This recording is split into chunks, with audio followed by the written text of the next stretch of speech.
tangerine cohort. Every single person.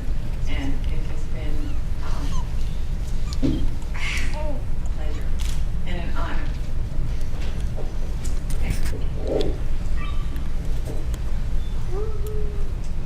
Francis Bacon said, "No pleasure is comparable to standing upon the vantage ground of truth."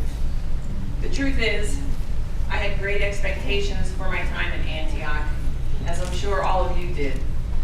And I can honestly say that every single one of my expectations was exceeded.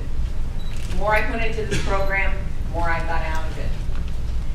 I thought I knew what I wanted to get when I got here, but just like the best writing, it's the unintended surprises that came up that will stay with me for the rest of my life.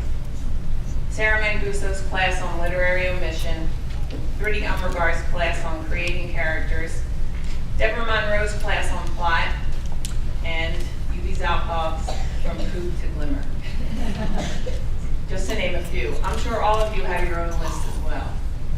When I started sending out applications, Antioch wasn't my first choice. But the more I looked into Antioch, the more I realized it was the only choice for me.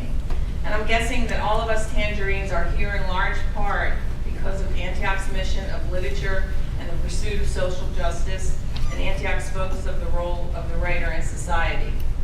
I remember David Yulin 2 long years ago in Arts and Culture 1 reminding us that it's the writer's responsibility to speak up.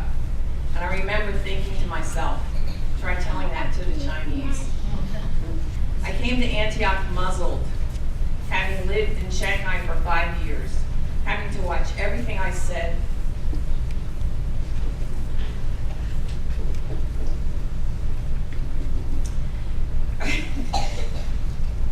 and wondering if every move I made was being watched.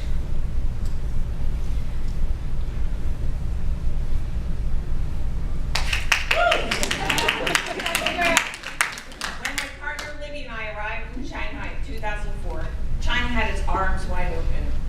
It was exhilarating to live there, a place where the opportunities were endless and anything is possible. China truly is, the most fascinating place on earth. And my heart will always live in Shanghai. Bit by bit though, China started closing up and clamping down, disappearing anyone who disagreed with the iron fist of the government. As fast as the economy was moving forward, the ability to speak your mind and say the truth was closing down even quicker. Last year, when Liu Xiaobo, a disappeared Chinese writer, won the Nobel Prize, the government was furious. In response, they created China's first national literary prize and bestowed it on Murong Shuishun, one of China's most popular contemporary authors.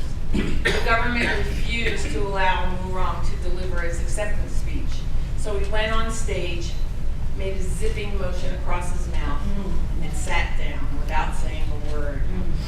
Then he went home, and in defiance of the government, put the speech on the internet, where tens of millions of people read it before the Chinese web nannies very quickly shut it down. In his speech, Murong asked why contemporary China is lacking in great writers, and his answer was, because all the great writers are castrated in the nursery. Murong also said about Chinese writers, the only truth is that we cannot speak the truth. The only acceptable viewpoint is that we cannot express the viewpoint. People often ask me why I write, and I usually answer, for a wider world. It is my dream.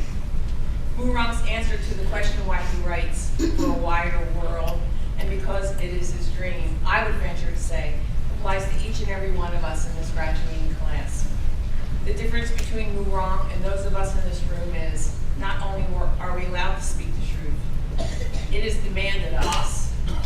And at Antioch, not only can we express a viewpoint, we can express any viewpoint, and we are given the privilege of being heard. We are treated with dignity. Even if some of us were, as Murong said, castrated in the nursery by familial forces, not by governmental forces, we had the opportunity, somewhere along the way, to release those bonds and begin to develop our voice. Each and every one of us had a voice when we came to Antioch in 2009, and I know that we are all leaving with a voice that is much stronger than it was when we got here. More than that, we know how and why we must use it. This quote by Albert Camus, I believe, sums up our Antioch experience. It's immoral not to tell. It's immoral not to tell, Camus said. That phrase has been ringing in my ears since the first time I read it, and I'm sure it will continue to resonate for all of us as we continue to take the tools we learned in Antioch and refine our words on the page, sending them out into the world to move minds, to change hearts, and to transform others as we ourselves have been transformed. It is immoral not to tell our stories and poems.